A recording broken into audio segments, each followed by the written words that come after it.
दोस्तों इस वीडियो में आज मैं बात करने वाला हूं ऐसी चीज़ों के बारे में जो आपको बिल्कुल नहीं करनी चाहिए। इंटरनेट से रिलेटेड है, कंप्यूटर मोबाइल टेक्नोलॉजी से रिलेटेड है। सबसे पहली चीज़ कि रात में अंधेरा करके मोबाइल फ़ोन इस्तेमाल करना या ज़्यादा ब्राइट लाइट इस्तेमाल करना फ़ोन की। आपको पता है कि आपके phone, computer, laptop, mobile, tablet या जो भी आप इस्तेमाल कर रहे हो उन सब से ब्लू लाइट निकलती है। और ये ब्लू लाइट आपकी आंखों को ख़राब करती है, आपके स्किन पे पेनिट्रेट करके आपके स्किन को ख़राब करती है और एजिंग में बहुत हाथ है इसका। मतलब अगर आपको रिंकल्स आने लगे हैं, आपको कम दिखने लगा है, आपकी नींद अब पहले जैसी नहीं रही, आपके सर में दर्द होता है, तो आप धीरे धीरे जैसे आपको लगता है कि आप बूढ़े हो रहे हैं, आपकी स्किन का ग्लो चला गया है। ये वजह हो सकती है ब्लू लाइट की। देखो ब्लू लाइट पूरी जगह पर फैली हुई है। जब दिन होता है ना तो सूरज में जो लाइट है उसमें भी ब्लू लाइट होती है। ये जो ब्लू लाइट होती है ये बहुत ही स्ट्रॉन्ग एनर्जी आप कह सकते हैं, बहुत स्ट्रॉन्ग लाइट होती है ये, जो कि ईजिली आपकी स्किन में पेनिट्रेट कर जाती है, आपकी आंखों को नुकसान देती है। तो ये जो ब्लू लाइट है ये दिमाग को सिग्नल देती है कि भाई दिन है। नॉर्मली पहले क्या होता था, जब आर्टिफिशियल लाइट्स नहीं हुआ करती थी, सिर्फ सूरज की रोशनी हुआ करती थी, तो दिन में हमें ब्लू लाइट मिला करती थी और रात में हम अंधेरे में आराम किया करते थे। थैंक्स टू टेक्नोलॉजी अब ये ब्लू लाइट आप 24 घंटे कभी भी ले सकते हैं। सो ये ज़्यादा एक्सपोजर हो रहा है। इससे बचने के लिए आपको क्या करना चाहिए? आपको ब्लू लाइट फिल्टर वाली ऐप यूज़ करनी चाहिए। ब्लू लाइट वाले हार्डवेयर होते हैं, मतलब शीट आती है जो स्क्रीन के आगे लग जाती है। ऐसे टेम्पर्ड ग्लास भी आते हैं जो ब्लू लाइट को फिल्टर करते हैं। तो आपको ब्लू लाइट एंटर नहीं करनी देनी अपने शरीर पे, अपनी आंखों में, स्किन पे, कहीं भी नहीं। अगर आप ऐसा नहीं कर रहे हैं तो प्री मैच्योर एजिंग जो होती है उसका सामना आपको करना पड़ सकता है। आपकी स्किन तबाह हो जाएगी, आप पहले से ज़्यादा बूढ़े लगने लगेंगे, आपकी आंखें ख़राब हो जाएंगी, आपको नींद नहीं आएगी, शायद शुगर लेवल बढ़ जाए, या बहुत प्रॉब्लम हो रही है यार। तो ये चीज़ कभी ना करें। अंधेरे में ज़्यादा ब्राइट लाइट या ऐसे पास रख के फ़ोन को, या ज़्यादा स्क्रीन टाइम ओवरऑल नहीं होना चाहिए। और होगा तो क्या होगा और आपको इससे कैसे बचना है मैंने आपको बता दिया। अगली चीज़ जो आपको नहीं करनी चाहिए कि एडल्ट मूवीज़ या जो भी 18+ कंटेंट है, ऐसी वेबसाइट्स हैं, वो आपको ऐसे फ़ोन में विजिट नहीं करनी चाहिए जिसमें आप बैंकिंग करते हैं, जिसमें आपके वॉलेट है, Paytm wallet, Bhim UPI, internet banking, ये सब जिस फ़ोन में है उसमें आपको एडल्ट वेबसाइट्स पर नहीं जाना चाहिए। यहाँ पर मैंने एडल्ट वेबसाइट्स इसीलिए कहा क्योंकि ज़्यादातर ये वेबसाइट्स सिक्योर नहीं होती। यहाँ पर क्या स्क्रिप्ट चल रही है, ऑटोमेटिकली कौन सा एपीके डाउनलोड हो जाए, क्लिक हो जाए, इंस्टॉल हो जाए, ये हम नहीं जानते। देखो अब ये बहुत लोग बोलेंगे कि सागर भाई कैसी बात कर रहे हो, मेरे परमिशन के बिना कोई ऐप कैसे डल जाएगी, कोई स्क्रिप्ट कैसे रन हो जाएगी। हम नहीं जानते ब्राउज़र में कौन सा कोई फ्लॉ आ गया, कोई कमी आ जाए, कौन सी बैकग्राउंड में वो चल रही है, स्क्रिप्ट चल रही है गूगल क्रोम में। ऐसी बहुत सारी गूगल क्रोम में वल्नरेबिलिटीज़ हैं जिसकी हमें बहुत बाद में पहचान हुई है। सो उससे पहले कितना आपकी जो कितनी दिक्कत वाली बात है, वो समझ रहे हो आप मेरी बात। तो जिसमें बैंकिंग वाली ऐप्स है वहाँ पर आपको एडल्ट वेबसाइट्स कभी भी नहीं देखनी चाहिए। अगर आप उन्हें कर रहे हो ऐसा, तो ये करना बंद कर दो। अगर आप बंद नहीं करते तो ऐसा हो सकता है कि किसी दिन आपका पूरा बैंक अकाउंट खाली हो जाए, या आपको बहुत पैसों का नुकसान हो जाए, या आपका डेटा भी चला जाए, या सारी प्रॉब्लम एक साथ आन पड़े। इसलिए ध्यान दें इस चीज़ को।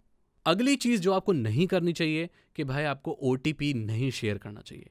OTP किसी भी तरीके का हो, बोले सागर भाई मैं बैंक के OTP किसी को नहीं भेजता, आपको कोई भी OTP शेयर नहीं करना चाहिए। अगर आप किसी को OTP शेयर कर रहे हैं, दैट मीन्स उसे परमिशन दे रहे हैं कि वो आपके नंबर से कोई अकाउंट बना सकता है। इससे कोई फ़र्क नहीं पड़ता कि आप बैंक का OTP शेयर नहीं कर रहे या कि कौन सा OTP शेयर कर रहे हैं। हो सकता है किसी ने आपका मोबाइल नंबर किसी अकाउंट रजिस्ट्रेशन में डाल दिया हो, कोई लोन की ऐप हो या कुछ हो, उसका OTP आए, दैट मीन्स आपके नंबर से वो रजिस्टर्ड हो जाएगा। सो OTP किसी भी तरीके का हो, आपको किसी दूसरे इंसान को शेयर नहीं करना चाहिए। कई बार ऐसा होता है कि वो बैंक का ही OTP होता है या किसी और चीज़ का OTP होता है जिसके बारे में हमें जानकारी नहीं है। नॉर्मली जो OTPs आते हैं वो शॉर्ट नंबर से आते हैं, जो कि 4 से 5 डिजिट के नंबर होते हैं, या ऐसे आइडेंटिफायर से आते हैं जो कि वो शॉर्ट फॉर्म में लिखा होता है। तो हमें पता नहीं है कि ये कौन सी ऑर्गेनाइजेशन से OTP आ रहा है। वो कुछ भी हो सकता है, वो आपके नाम पर कुछ भी रजिस्ट्रेशन करा सकता है। तो OTP कभी भी किसी के साथ कैसा भी OTP नहीं शेयर करना, और ये चाहे मोबाइल OTP हो, ईमेल OTP हो, या किसी भी तरीके का OTP हो। अगली चीज़ कि दोस्तों आपको पब्लिक वाईफाई इस्तेमाल करने से बचना चाहिए। और अगर आपकी मजबूरी है कि आप पब्लिक वाईफाई इस्तेमाल कर रहे हो, जो कि होटलों में, रेस्टोरेंट में, बस स्टॉप पर, रेलवे स्टेशन पर या एयरपोर्ट पर कहीं पर भी आपको अगर फ्री का वाईफाई, पब्लिक वाईफाई मिल रहा है तो यहाँ पर कोई भी ऐसा काम आपको नहीं करना चाहिए जहाँ पर आप सेंसिटिव इन्फॉर्मेशन सेंड या रिसीव कर रहे हैं, क्योंकि हम नहीं जानते कि उस वाईफाई के पीछे कौन है, उस वाईफाई के पीछे कौन से राउटर और मॉडेम लगे हुए हैं और उसकी ट्रैफिक को कौन देख रहा है, इंटरसेप्ट कर रहा है, इसके बारे में हमें जानकारी नहीं है। अगर आपकी मजबूरी है, आपके पास इंटरनेट और कोई है ही नहीं, ऐसे केस में एक आप अच्छे वीपीएन का इस्तेमाल कर सकते हैं। तो जब भी आपको पब्लिक वाईफाई इस्तेमाल करना है तो मेक श्योर एक वीपीएन, अच्छे से अच्छा पेड वीपीएन, प्रीमियम वीपीएन इस्तेमाल करें। अगर आपके पास पैसे नहीं हैं तो आप फ्री वीपीएन भी इस्तेमाल कर सकते हैं और काफ़ी हद तक सिक्योर और सेफ रह सकते हैं। तो ये चीज़ ध्यान दें, पब्लिक वाईफाई से बचें और अगर इस्तेमाल करना है तो उसे वीपीएन के साथ ही इस्तेमाल करें, नहीं तो आपको बहुत परेशानी का सामना करना पड़ सकता है। अगली चीज़ कि भाई कभी भी आप सिक्योरिटी क्वेश्चन और आंसर दे रहे हैं तो सही का ना दें। आपको पता है ना, जब आप विंडोज़ में अकाउंट बनाते हो या सोशल मीडिया पे अकाउंट बनाते हो या कहीं भी अकाउंट बनाते हो तो वहाँ पर एक सिक्योरिटी क्वेश्चन पूछा जाता है। मतलब ये पूछा जाता है कि आपकी मदर कहाँ की है, आपके फादर कहाँ के हैं, आपका फर्स्ट स्कूल क्या था, आपके पेट का नाम क्या है, आपके बेस्ट फ्रेंड का नाम क्या है, आपके सबसे बड़े कज़न का नाम क्या है। तो ये कुछ ऐसी चीज़ें होती हैं जिससे ये पता लगाया जा सकता है फ्यूचर में अगर आप पासवर्ड भूल जाते हो कि भाई वो आप ही हो। क्योंकि ये सारी चीज़ें, पर्सनल चीज़ें, 3 क्वेश्चन होते हैं नॉर्मली, ये उसी इंसान को पता होता है जिसके बारे में पूछा गया कि भाई आपके पहले पेट का नाम क्या था, आपका जन्म कहाँ हुआ था, आपके माता पिता सबसे पहले कहाँ मिले थे। ये आंसर्स आपको कहीं कभी भी सही नहीं देने चाहिए। अब आप सोच रहे होगे सागर भाई क्या बोल रहे हो आप ये। देखो, हो सकता है कि आपकी ये जानकारी आपके करीबी लोगों के पास हो तो वो आपके अकाउंट को एक्सेस कर सकते हैं, और ऐसा ज़रूरी नहीं है कि जो लोग आज आपके करीबी हैं वो आगे भी आपके करीबी रहेंगे। हो सकता है आपकी गर्लफ्रेंड है जो शायद अब एक्स गर्लफ्रेंड हो गई है, आपका बॉयफ्रेंड है जो अब एक्स बॉयफ्रेंड हो गया है, या आपके परिवार के ऐसे लोग हैं जिनसे अब आपकी नहीं बनती, लेकिन आपकी जानकारियां उनके पास हैं और वो उसका इस्तेमाल करके आपके अकाउंट को एक्सेस कर सकते हैं और शायद आपका बुरा भी कुछ कर सकते हो या आपकी कुछ चीज़ें कॉम्प्रोमाइज़ कर सकें।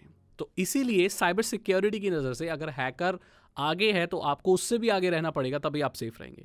आप मन गढ़ंत कुछ भी इसका आंसर अपने मन में सोच सकते हैं और दे सकते हैं जो कि सच ना हो, लेकिन आपके दिमाग में ये याद रहे कि आपने क्या डाला है, ताकि आप अपने अकाउंट को ईजिली रिकवर कर पाएं और ऐसा कोई भी घर का भेदी हो जो आपकी लंका कभी ना ढा पाए।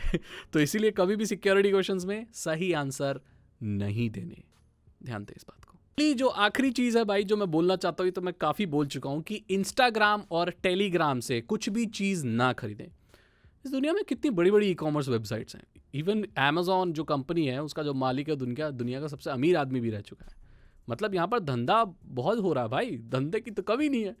लेकिन आप कौन हो कि जो इंस्टाग्राम और वहाँ पर टेलीग्राम पर चीज़ें खरीदते हो। वहाँ पर जो सेलर्स होते हैं वो आधे से ज़्यादा चीट करते हैं। मैं ये नहीं बोलता सब लोग चीट करते हैं, लेकिन आधे से ज़्यादा वहाँ लोग चीट करते हैं।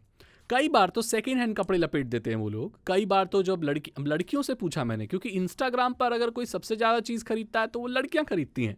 सस्ते कॉस्मेटिक्स, सस्ती ड्रेसेस और मिनी स्कर्ट्स और ये सारी चीज़ें बहुत मिलती हैं वहाँ। कुछ ऐसी चाइनीज़ वेबसाइट्स है जो अब नहीं है, तो कुछ लड़कियां जो चाइनीज़ वेबसाइट से वो शॉर्ट ड्रेसेस और वो सब जो बूट्स और वो सब कॉस्मेटिक्स सस्ते खरीदती थी, वो अब नहीं खरीद पाती।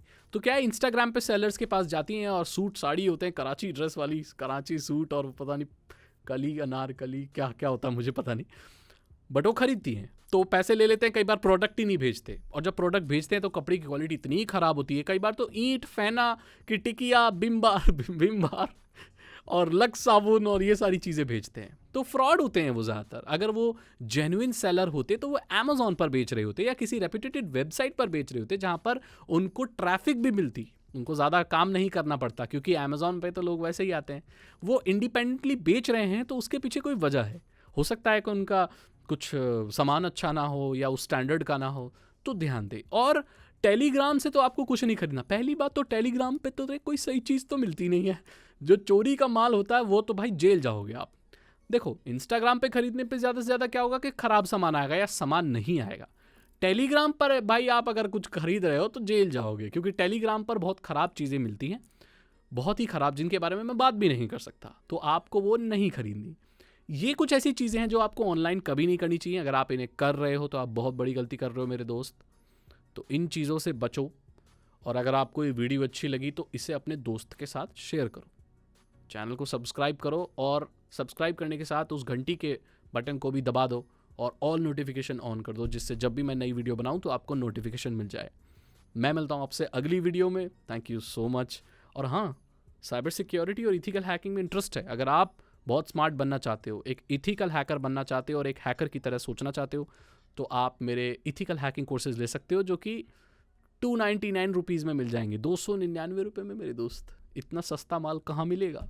तो जाके डिस्क्रिप्शन चेक करो, उन कोर्सेज को लो, सीखो, और मैं मिलता हूँ आपसे अगली वीडियो में। Thank you so much and good bye.